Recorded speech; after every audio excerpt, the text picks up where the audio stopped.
अमीद गुल साहब, एक सवाल मेरा आपसे और है, क्योंकि आपको जाना है, आप पहले इसके ऊपर अपना ओपिनियन दे दीजिए। आईएसआई का जो रोल है हमारी पॉलिटिक्स के अंदर, क्या उस किरदार के हवाले से सियासतदानों को खतरात जो माजी में भी रहे हैं, अभी भी हैं, मुस्तकबिल में भी रहेंगे? आईएसआई क्या कोई पॉलिटिकल रोल प्ले नहीं कर रही है? क्या it is not a state with in a state? ISI का पहले हम तारीख ले लेते हैं कि आईएसआई जो है वो 1948 में बनी थी और उसके बाद जो है हुकूमतें आती रही जाती रही, किसी सिविल हुकूमत का कोई असर ही नहीं था जब तक अयूब खान ने इक़्तिदार संभाल लिया और आईएसआई को अपने आईज एंड ईयर्स बना लिया इनफॉर्मली।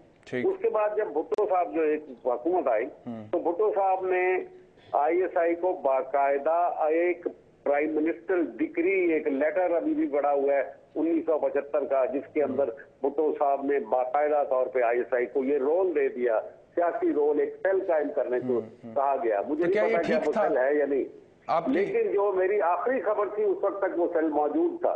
अच्छा, तो क्या ये जब अगर पॉलिटिकल रोल दिया गया ये ठीक था?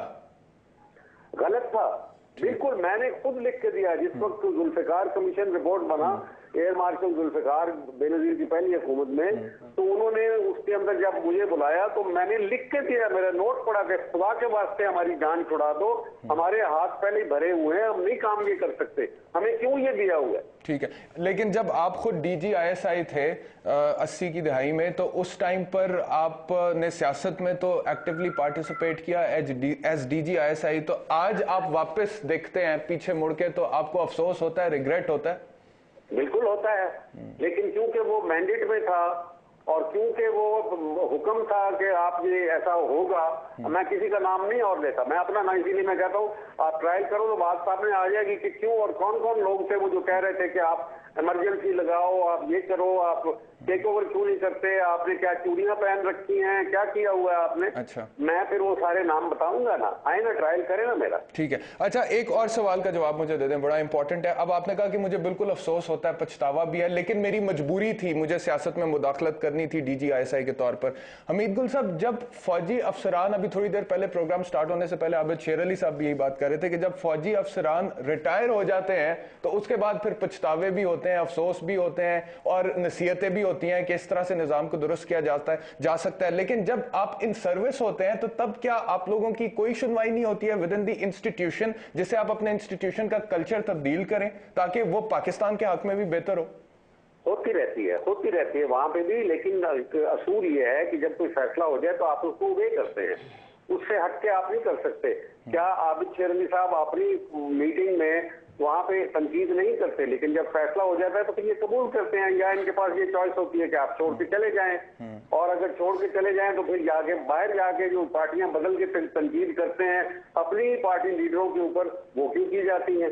तो ये बात जो है, ये आर्गुमेंट ऐसी है जो कि it is self defeating argument, इसके अंदर घुसना नहीं चाहिए हमें ये है कि एक तो आईएसआई का किरदार खत्म करना है आपने, क्योंकि आईएसआई एक्सटेंशन है आर्मी की, और जिस वक्त आर्मी जो पॉलिटिकल पावर कमजोर होती है तो जाहिर है लोग आर्मी की तरफ देखते हैं और आर्मी की ताकत में इजाफा होता चला जा रहा है, मुतबादिल के तौर पे लोग उसको आवाजें देने लग जाते हैं। ठीक है, आखिरी सवाल अमीद गुल साहब, आपने कहा कि बिल्कुल बातचीत होती है उस दौर में भी जब हम इन सर्विस होते हैं और चीजों को बेहतर करने की कोशिश करते हैं। अब मुस्तकबिल में कोई ऐसा हमें फॉर्मूला बता दीजिए जिससे चीजें बेहतर हो जाएं और फौज की सियासत में मुदाखलत खत्म हो जाए।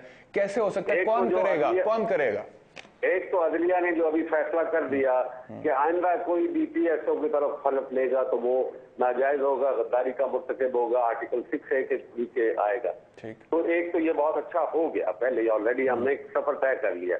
दूसरा ये है कि प्लीज जो मॉरल अथॉरिटी कायम करें पॉलिटिकल लीडर, कोई फौज आपका कुछ नहीं बिगाड़ सकती, कोई फौज अपनी जहन में ये ख्याल भी नहीं ला सकती। कायदे आजम 90 पाउंड के थे आखिरी उम्र के दिनों में और उनकी सेहत भी बहुत खराब थी, एक आदमी थे, कुछ भी नहीं था। क्या कोई तस्वर कर सकता था?